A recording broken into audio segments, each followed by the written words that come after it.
gentlemen. You know, I always like to take this opportunity to talk about myself. The man of the hour. And let me tell you something, Daddy. When you're the man, you make history every time you step foot in this ring. And that's the bottom line. Wrestling Podcast. Ladies and gentlemen, welcome to episode 64 of the Sweet Wrestling Podcast. It is the Jon Moxley is Back podcast. Pretty much all of this podcast is going to be about Jon Moxley. I got like 10 topics just on Jon Moxley alone. We might get to one or two other things, but it's pretty much going to be Jon Moxley. So I'm not going to waste any more of your time. You can find all of my links at linktr.ee/2sweetpod. That's the number 2, sweet P-O-D.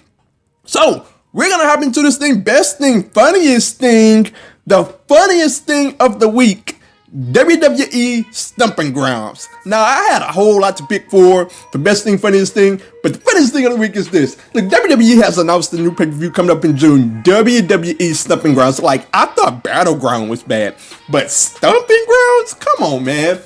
Like, you couldn't just leave Backlash alone. They took that away for this. And best believe I'm going to have all the jokes when it comes to this. Oh, you stumping with the big dogs? Like, oh, Roman Reigns got to protect his grounds. That's the big dog. I'm going to have all the jokes come June. You just wait. Funniest thing of the week. Best thing of the week. I could say the entire Impact Rebellion pay-per-view, but I'm going to go with the best match from that pay-per-view.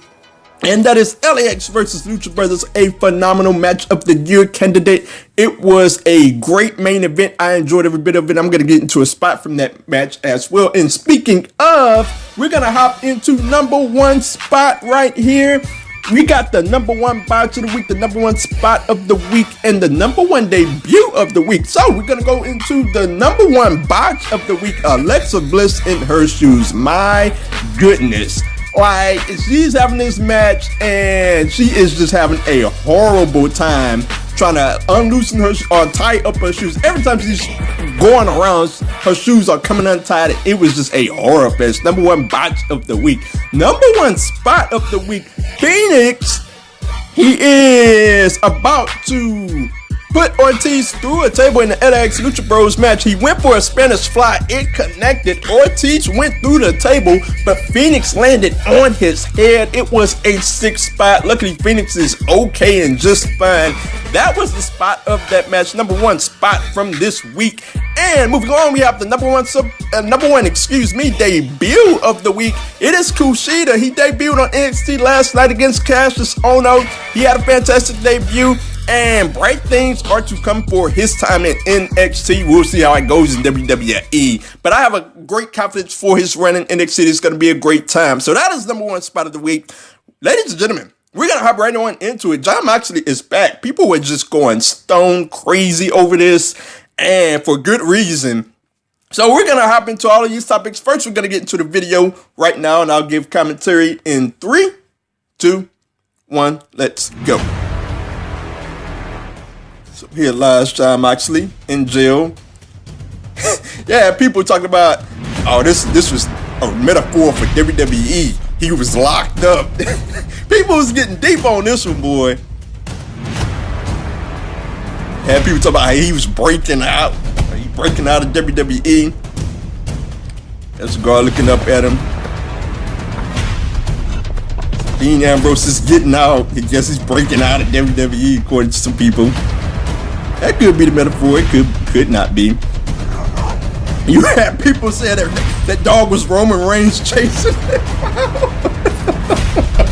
Oh, y'all killed me, man.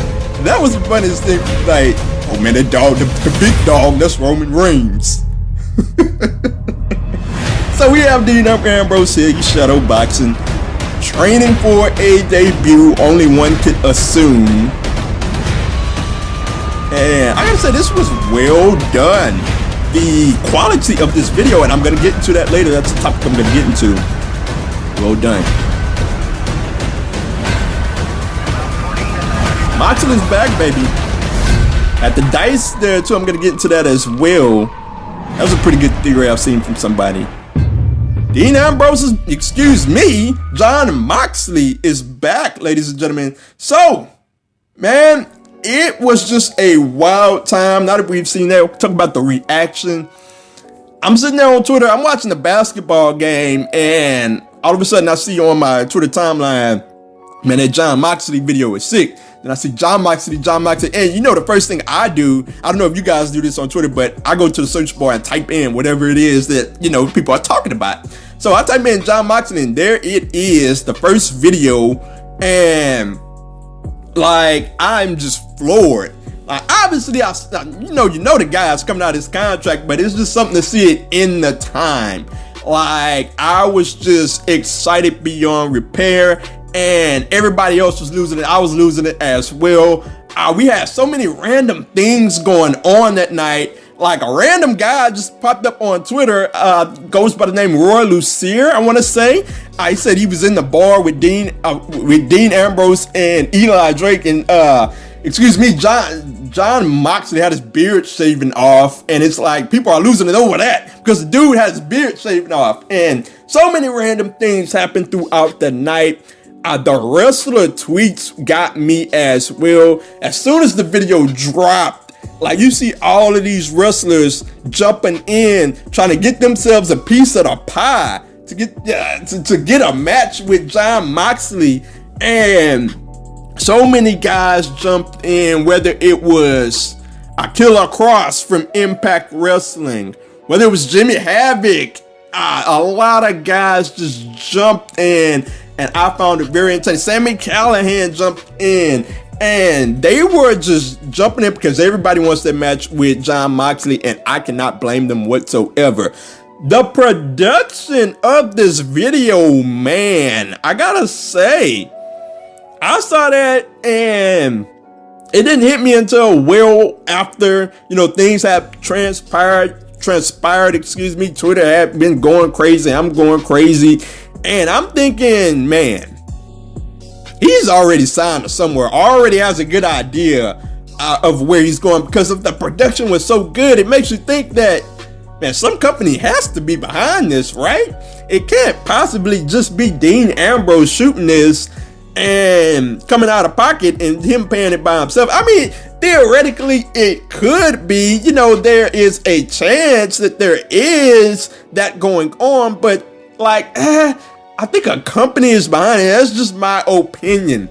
We're going to get to that as well, more into that later on as well. So moving on, I would love to see Dean Ambrose work one of these open contracts. I don't know where he's going to end up, but I'd love to see him go around the world and go around to all of these different places. Kind of like when Cody Rhodes, if I'm not mistaken, became a free agent. I think he was the guy that came out with the list, and not the list of Jericho or the list of KO, but he had his own list of guys that he wanted to wrestle with.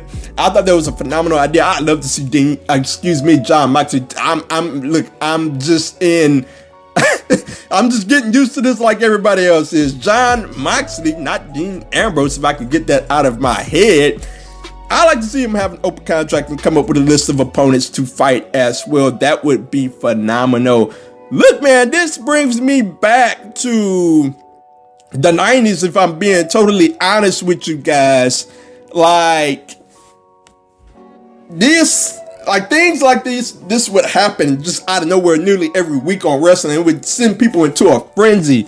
I typed it on Twitter. I said, man, it brings me back to the 90s. I love when things happen out of nowhere and it turns the wrestling world upside down. Like this just happened out of nowhere at like, 11 o'clock at night here for me. And I see people flipping out, people getting excited about wrestling. Jon Moxley trending at the top of trends worldwide. And it's like, man, this is crazy. Even Twitter got in on the act with the Cody ear gif that everybody does when somebody's a free agent. Like, I'm like, oh my goodness, Twitter is even doing the Cody ear gif. Twitter Sports. I'm like, man, this is out of control. So, looking at it from a 90s perspective, it always brings me back. And I always say, man, if Twitter was around in the 90s, like, is this what it would have been? These wrestlers coming at Jon Moxley looking for a match. Like if Scott Hall was a free agent, would Sting have been on Twitter or Lex Luger have been on Twitter? I gotta say this. If I'm going to go out on a limb and say that ECW would have been the wrestling company that would have utilized Twitter first, they would have been the revolutionary company to do that, because, I mean, that's just what ECW was. They were a revolution. They were revolutionary. So looking at Jon Moxley, I got to say, man, I thought about where he would go, and I'm thinking about the top matches in each promotion, at least the promotions that I follow, cover closely, or relatively follow casually. And looking at Impact, the very first name that came to mind as a top match for Jon Moxley is Sami Callihan. The personalities just fit perfectly for a match between those guys to go down, and I would love to see that happen. Jon Moxley versus Sami Callihan in the OVE rules match, that would be phenomenal. Looking at New Japan Pro Wrestling, Jon Moxley versus Jay White. I would love to see that go down as well. That would be phenomenal as well. That's another guy with a big heel personality that I would love to see, because obviously Jon Moxley is going to come in as a face to wherever he goes. And if you're not doing face versus superstar face, then you got to have a great heel to play off of Jon Moxley. And I think those two guys would be great heels. Moving on to AEW, because the component is out there, whether we want to talk about it or not. The biggest match to me is obvious in my opinion, and it's not Chris Jericho. I've seen Jon Moxley versus Chris Jericho many of times, although it would probably be different. You got a serious Chris Jericho, you got a serious Jon Moxley. They're not jokes of themselves, so yeah, that would probably be a good match, but that isn't exactly the biggest match that could take place in AEW. Obviously, the biggest match is Kenny Omega. Jon Moxley versus Kenny Omega, and I have been telling my brother for quite some time that if it's AEW, something has to happen. Something huge has to happen at the end of Double or Nothing for AEW. And if it's Jon Moxley coming out, the whole wrestling world is just going to melt down. If it's him staring down Kenny Omega, the wrestling world would melt down. It would be the modern day Lex Luger coming in for WCW. So that would be the biggest match in AEW. Where could he have the biggest impact? I think, this is just me personally, he would have a huge impact no matter where he went. If he's indeed wrestling, he would have like if he showed up in Impact Wrestling, that would be big for them, because I really think that Impact is not getting their just credit for putting on a talented and intriguing wrestling television program.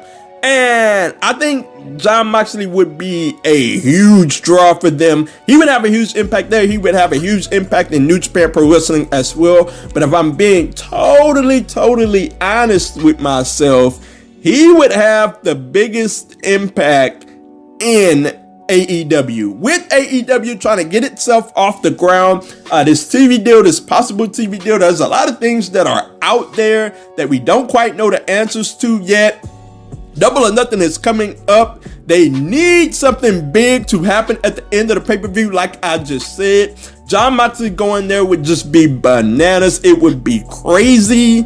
And like, he would have the biggest impact of AEW, especially if they are getting a TV deal like that. It has been rumored for seemingly months now. We'll see how that all turns out. He would be a big name because he has a big following with the current generation. If you look at the Shield, the guy has a huge following. He will get eyeballs on that product. And to that point, the one deep thing that I give credence to on the Jon Moxley video is the dice. Somebody said that the dice numbers were 2 and 5.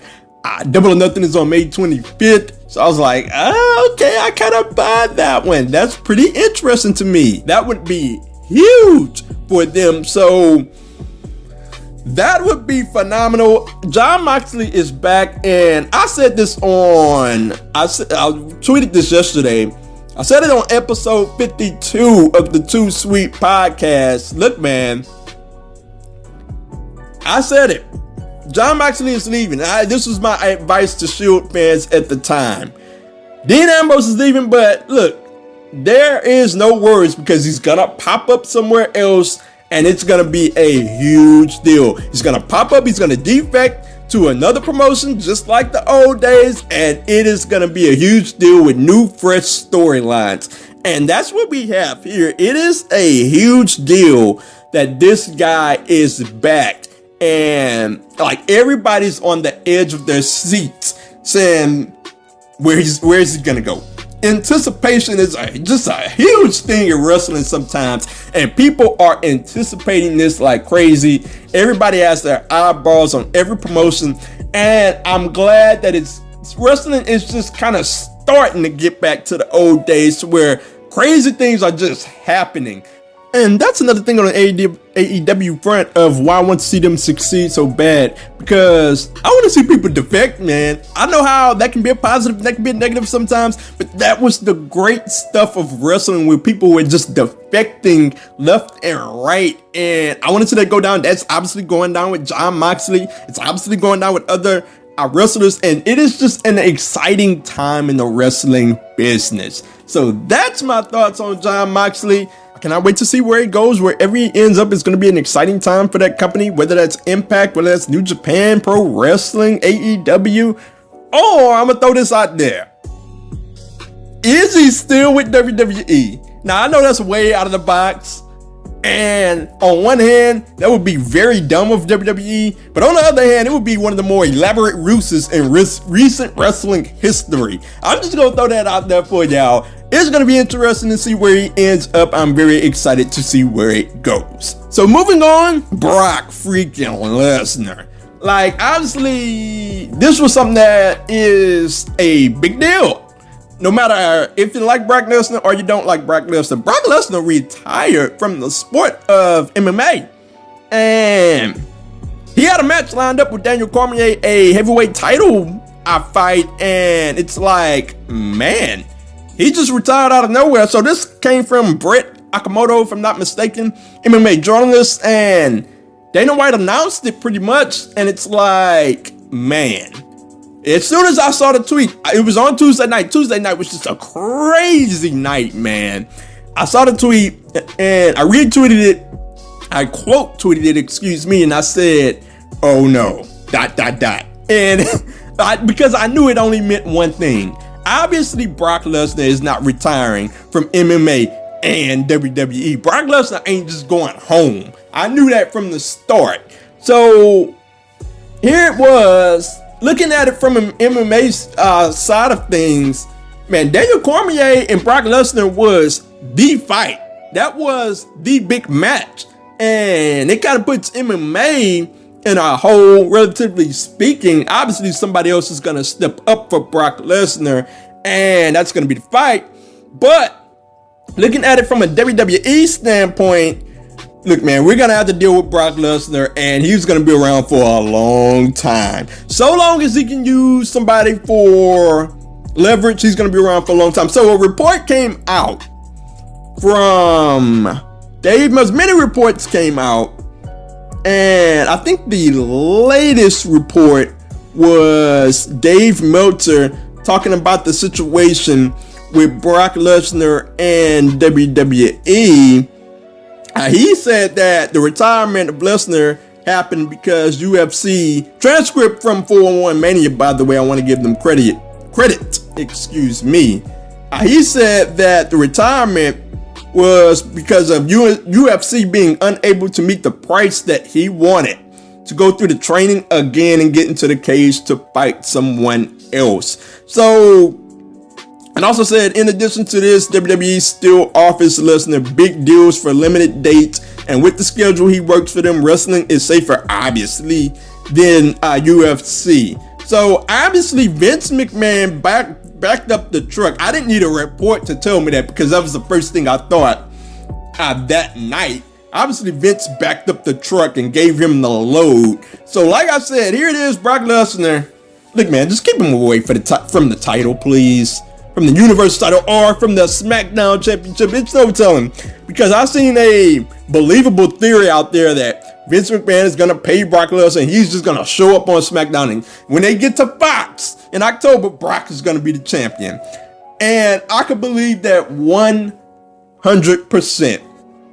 And I hope it doesn't happen. Just keep the guy away from the title. I want to tell my brother this. I said that Brock Lesnar has a place in wrestling. It's just not with the title. If Brock Lesnar showed up once ever so often and got into a feud with younger wrestlers and he was there to put them over and Brock Lesnar was there to get a victory every now and again, I could rock with that. Honestly, if that was Brock Lesnar's role in the company, then that would be a good role. He could fit with WWE. But I don't see this obsession with Vince McMahon to give Brock Lesnar all of this money when Brock Lesnar is just not the draw that he used to be. Like, obviously, even in this last run, when he first came back, he was just this special attraction. And like every time he showed up, it was like, oh man, Brock's here. Something big is gonna happen. And now when he shows up, it's like, Brock's here. Like, he's just not the big attraction. He is not worth the money that WWE is just shelling out to him.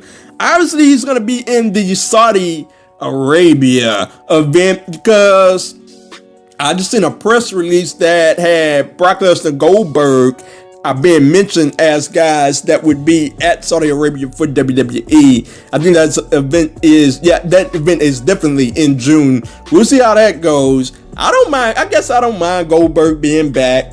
You know, Goldberg is not there to hog the title, so we'll see how that goes going forward. As for Brock Lesnar, like, man, I'm just not with it. It is what it is. Vince McMahon thinks he's this big draw, so, you know, it is what it is. So, finally, we're going to get into the Revival, man. Quite the mess we have going on here. And it all started with the report coming out from Fightful.com. Sean Ross Sapp said that WWE offered the Revival $500,000 contracts per year, if I'm not mistaken, for 5 years, and they turned them down. The Revival is not having WWE's crap, apparently. And this also rolled into WWE Raw. So it was said that the Revival got booked into that ridiculous segment, to which I'm going to get into. You have the Revival and the Usos, two of the top teams in all of wrestling, and they should be feuding over titles. And you have the Revival. This was because of reportedly they turned down the contracts and they got thrown into this stupid angle to where they're shaving each other's backs. And it's like, really? That's what we're doing here? Like, you couldn't find anything better for those guys to do? Top guys, literally top guys, one of the best tag teams in all the world, and you're gonna treat them like that?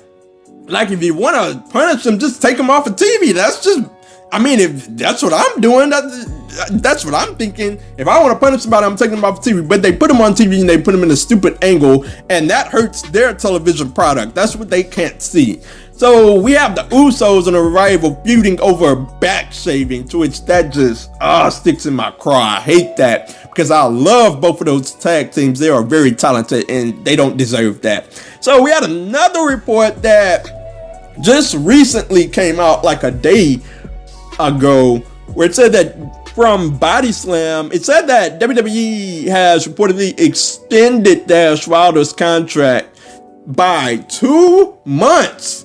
And we had this go on with Luke Harper as well. This gets people into a tizzy and gets people mad, but they have the clause with the injury clause where they can extend people's contracts if they get injured. Now, here's the deal with that. And here's my opinion. Obviously, from a moral standpoint, it is a horrible thing to do. Like, why are you doing this? Like, that is very petty on their part to do. But from a contractual standpoint, if it's in the contract and Dash Wilder signed it, then look, it's only but so much blame I can put on WWE. Dash Wilder signed the contract.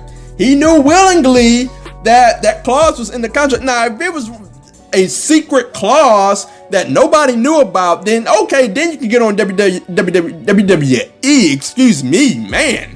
That was a tongue twister. But it's in the contract, clear as day, and he signed it. So I feel bad for them that WWE is being so petty, as I do with Luke Harper as well. But if it's in the contract, it is in the contract. So the Revival are well on their way out of WWE. One can only imagine that. And to be honest, it's sad to see that their WWE run is gonna end so badly. So we'll see how it all goes forward with the Revival. And I honestly wish those guys the best because they are crazy talented going forward. So that is it for this edition of the Too Sweet Wrestling Podcast. It was a Jon Moxley podcast. Let me know your thoughts, whether that's on YouTube at OMGCoreyB, youtube.com/c/OMGCoreyB, or on Twitter at OMGCoreyB and at Too Sweet POD, Periscope as well. You chime in on Twitter as well. Let me know your thoughts on all subjects. Jon Moxley, Brock Lesnar, it doesn't matter. All subjects, let me know your thoughts.